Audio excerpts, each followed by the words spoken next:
What's up, my name's Samuel Leeds, and yesterday I put a video out on my YouTube channel where I literally, spontaneously left my home, went to Ireland with no money and on a mission to try and help a man called David become financially free.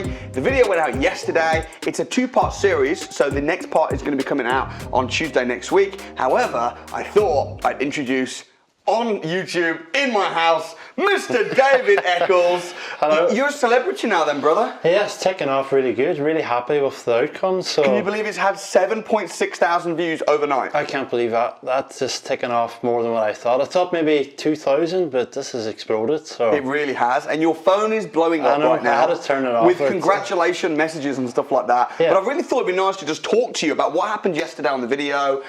We can even read some comments and give some thoughts, but I don't want to spoil anything either. So I don't want this to be a spoiler because obviously part 2 is coming out next week. Yeah. So we can only talk about what happened yesterday. By the way, guys, if you've not watched yesterday's video, it was a good bit of footage. yeah, it was brilliant. It was a good bit of footage. So firstly, why don't you just, in your words, what happened? Like, what happened yesterday? Oh, yesterday it was mad. Basically, I've got so many messages coming in. I can't believe the amount of support from Ireland, England, everywhere, and it's really taken off now. But what happened? Okay, I say yesterday. From your perspective, because the video was kind of shown from my perspective, like, you know, I'm leaving England to go to Ireland. From my perspective, from your perspective, when I said to you, because it was quite last minute. I know you were in the eviction. Yes. And you knew I was going to be coming at some point, but it was like, oh, I'm coming, you know, in a couple of days. I think it was a couple of days' notice where it was like, right, I'm definitely coming out in 2 days. Like, what was going on in your head? And did you know I was definitely coming? I mean, you'd see, like, what was happening from your point of view? What it is, I didn't realise you were coming. You know, you give me a call so quick to say, David, I'm going to be there Sunday night. And it kind of caught me on the hop. But it was a good thing because you know, I didn't get much time to think. Everything was raw from the start, and I was just excited because that is life-changing. You know, I knew it was going to be, but I didn't realise how good it actually turned out to be. So I got to the airport, and you were there at the airport. Now, one of the crazy things, because there's a lot of people in the comments talking about, because I put the caption as Financial Freedom Challenge in Ireland. And there's people going crazy, like, in the comments, saying, you know, it's not Ireland, it's Northern Ireland, but you really do live in Ireland. I do, yes, but I'm 20 minutes from Northern Ireland, so it's in the north of Ireland, but it's so you're in the north of Ireland, but not in Northern Ireland? In the Republic. Right. However, the deal that we got was just outside of north of Ireland, actually in Northern Ireland, in Derry. Yes, yeah. So talk a bit about where you live, where we got the deal, and why we chose to go to Derry for our first rent-to-rent deal. Well, basically, Derry is the closest city to where I live, so it's only like 20, 30 minutes, and we went in there. When I moved back home, it's basically, I can self-manage the property, as it's only 30 minutes. We got the rent. It's, you know, it's close. It's a good property. I know the area. I know the market, and that's why you went for Derry City, basically. Now, on the documentary yesterday, the way it ended was like, we've got the rent-to-rent. However, we need to get the money for it, and it was a bit early days. You haven't got the keys for it, so people don't know exactly what's going to happen, what's coming. However, I guess a slight spoiler alert: you did get that deal, right? I got the deal. Yeah. You got the deal, and that was just the first of many deals that you went on to get. So talk to me about that particular deal, because that's the one that everyone knows. Yeah. I mean, I've just literally been speaking to the agent today. He just messaged me saying Happy St. Patrick's Day, which is great that it's St. Patrick's Day today, which is an Irish thing. But talk to me about the deal, how we got it, what the figures are, run through the details of that particular deal. Yeah, that deal, I went into the first agent, and he'd only had one property that wasn't let out by students. So I went in, it was only property with a HMO license. So that's what we needed. To make money, you need basically 5 bedrooms to really make the money, and it was vacant. So, alright, the landlord's tired, the property's not rented out. I secured that property for £650 a month. And now the agent's going crazy. I know. Messaging saying, what did he say to you? I got a message to say that basically I robbed the deal because it's seen on the figures that we were saying if we can get it for 775, this is going to be a great deal. It could just about. I think 775 would have been high. Just in case he's watching, 775 would have been a bit high. Listen, he's happy. He got what he, and again, that's the thing in business. If you say to someone, "What's the lowest you can accept and still live with?" Yeah. The bottom line is that's what they're happy with. Business is about win-win. So that and the really interesting thing is as well is I've just done the Financial Freedom Challenge with Lawton in Manchester. We could not get a rent-to-rent, bro. Yeah, this is the thing. I think Northern Ireland is a brilliant market, and a lot of people think, does your tactics work there? You know, they're very sceptical because there's no right move. And they do work there, and the agents, I think here there are a lot of people doing your training, they're ringing for rent-to-rent, deal sourcing. Nobody is doing it back there. Yeah. And when we went there, they said, what do you mean rent-to-rent? Yeah. We explained it, and they're like, well, here's a property, does it suit you? So I'm getting $650. I'm paying $650 a month for that, and that's going to take in, I estimated about £1,800 fully tenanted. Yeah, and we'll talk about what's going on with that deal now, because I know at the moment it is fully tenanted at the moment, which we'll talk about. But I'll tell you something really interesting. In England, which is where I live, everybody says, "Oh, maybe it's oversaturated because everyone's doing it in England." In other parts of the world, people go, "Does it? Oh, it must only work in England because everyone's doing it in England." And actually, I think the truth is, you just have to take what country you're in, what place you're in, and flip the cards. Take the cards you've got, flip the cards. The grass is always greener on the other side. And it's so easy to come up with excuses. But the reason I love doing financial freedom challenges across the world, I've done one now in America, now I've gone to Ireland, is because I think that the strategies just generally work everywhere. I think it's just a case of finding out the niche. And in Manchester, I couldn't get a rent-to-rent. I failed. But then when we went to Ireland, okay, the border, back and forth, right? But we got one, literally, I'm sure that was like the first or second agent that we went into. It was the first agent, yeah, because literally we went in there. I know the area, it's a student market area, so I said, right, this is the street where all the students want to be. Yeah. This was the only agent on that street, so you said, why don't you just go into the agents? And at first it was so awkward because it was with the lockdown, and it was like, oh, you're only allowed one person in, and we had me, you, the videographer, you know, and it was just a bit, but the bottom line is, we went in, we explained what the proposition is, and we got a rent-to-rent deal within day one. Yes, I know, that it is so easy. As you talked about, if you can implement that strategy, dealing the cards you're dealt, it does work anywhere, and we done that in the first agent, we got the rent-to-rent, so they do work, your strategies work everywhere. And what's happening now with the rent-to-rent? Because in fact, before you answer that question, we got in at such a good time because the whole student thing. Yes. And again, we flipped the cards, right? We're in the middle of a lockdown, and it's like, oh, okay, well, we're in the middle of a lockdown, and the student market's not popping right now, and this is pretty much a student area only. What a terrible time to do rent-to-rents. How did we flip the cards? So we took advantage of that, you know, basically that property was laying vacant, I think 11 months with the COVID. So we took advantage. You said, let's put in a short-term let, get it let until September, and then put the students in, and then that's where we're going to make the money then from September. So it's about securing the property now, and that is fully tenanted now. But you stuck it on Airbnb? Yes. It's fully booked out until? It's fully booked out until the end of August, middle of August, sorry. That's incredible. Yeah. It's incredible. So it's fully booked out until the end of August, but what you're thinking is in September, or probably in August, you're going to start advertising it, get students in September, and keep the property for 3 years, make some money on it. Yeah. Boom shaka, nice little rent-to-rent. What did you learn from the whole experience? The whole experience is just take advantage of what you can do now at the moment. So, okay, it's during the pandemic. How can I make this work? And if we want to get a rent-to-rent, people's like, well, why don't we wait to August? but you won't get student lets in August, so we took advantage now. Yeah. Make the best of it. It's fully booked out, making a little bit of money, but I'm really going to make the money in September. Yeah. About everything else, it's just the deals are there in front. To speak to agents, you said just have the relationship, and agents are actually ringing me, giving me deals, even today.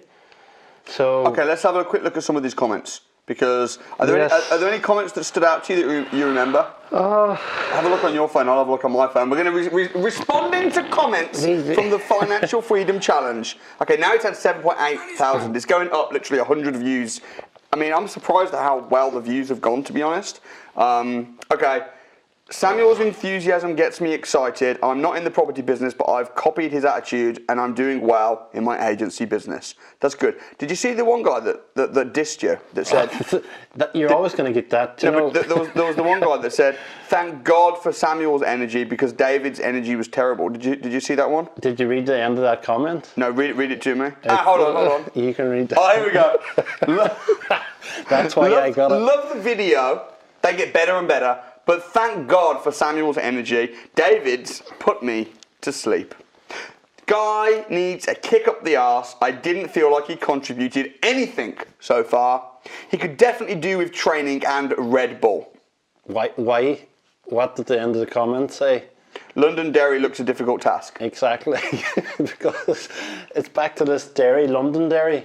Yeah. And that's why you get dissed, you know.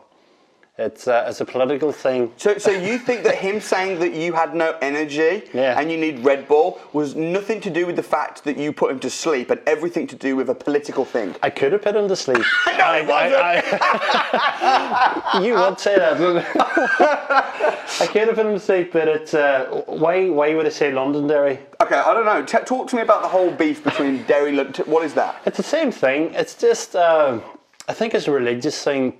Both people say Derry, some people say Londonderry, and some people take it personally. And if you say Derry, well, you're going to get abuse. Really? So yeah, so that's why that was mentioned in the end of the comment. See, I did a bit of research on this whole Derry versus Londonderry thing, and what my understanding is that the actual name, the technical name, is Londonderry.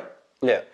But then some of the folks in the area that don't particularly like England don't like the fact that it's got London in the name. So they drop the London and now just call it Derry. And then there's a bit of, some people call it Derry, some people call it Londonderry. Yeah. Is that right, or is that not right? Yeah, it's, I think now, years ago it was taken more personally. Now people just get on with it. You know, it's the same place, but just two different names for it. Do people in Ireland like people from England? Yes. Do they? I must say, I found that. Everybody was really friendly to me. People's friendly. Do you know what? I think the media have got a bad perspective. It's not like that at all. The market's booming. People love each other there, you know. It's not what it's painted to be. Okay, what about this guy? This is Shahara. He says, avoid Ireland.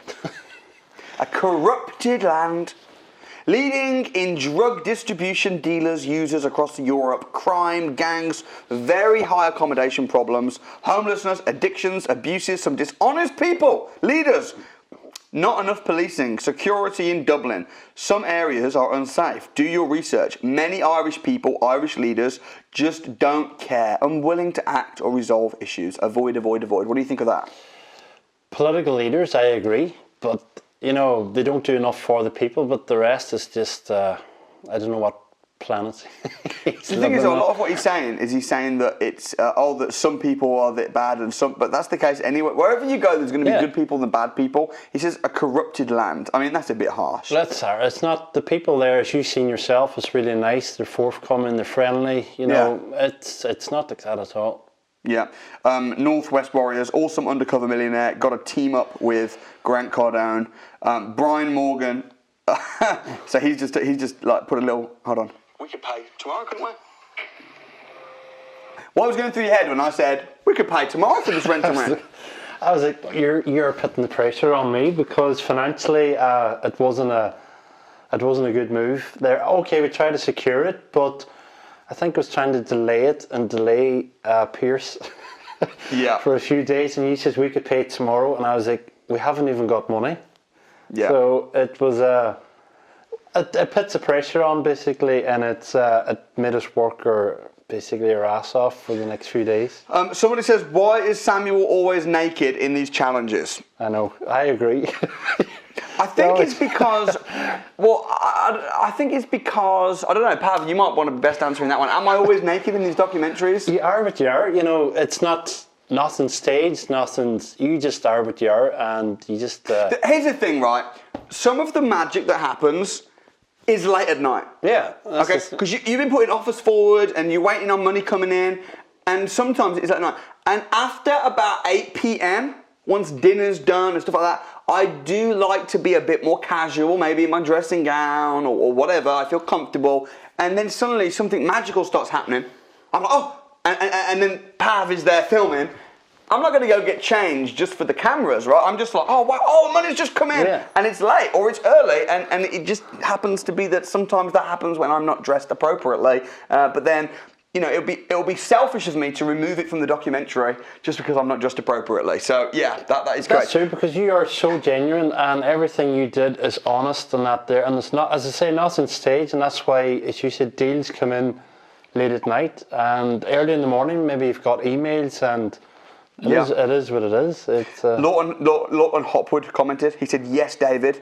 I think I got a bit of abuse as well because we put the flag wrong. We were supposed to put the Irish flag, but then we put another flag on Instagram that looked like the Irish flag. I've seen people like that saying that's people get a bit upset. Ivory Coast. Apologies about that. What about your reaction when you called up that lady and she said, "Sorry, it's sold," and you were just like, "Oh." I was so disappointed. Basically, that could have worked for a lease option agreement. Yeah. And I did drive past that property before, and I said, you know what? I recognise this property. It was on. You always say go to oldest listed. That was the oldest listed, and it was on there for like a year and a half. So I thought this is really going to work. Built me hopes up, and then she said I changed my mind. And that's the thing. Sometimes when you get overly you know, you might spend half an hour doing due diligence on a property and you get all excited, but you just need to phone up because they could just say it's gone. Someone said, "I want Samuel to live with me forever." I don't think you would. I don't think you would. That was a hard week. I was shattered. Basically, came back. I was so tired for like 2 days after. Yeah. So, okay, what was your favourite part of the documentary, David? I think the very end. I don't want to give it away, but the end was better than what I expected, and it's not what I expected, so it's definitely the ending. The ending. What would you say to someone that hasn't watched it? I definitely watch it because it can work, it can inspire people. People think you need money to get involved in property. You don't. You've got rent-to-rents, lease options. It's just you do the training, implement it, and people procrastinate. I think that's what I picked up from Alistair. He really, on the last boardroom, really like gave it to me, like kicked my ass, basically saying you need to do this. And I said, I will take his advice as a good thing, not a bad thing, and it worked.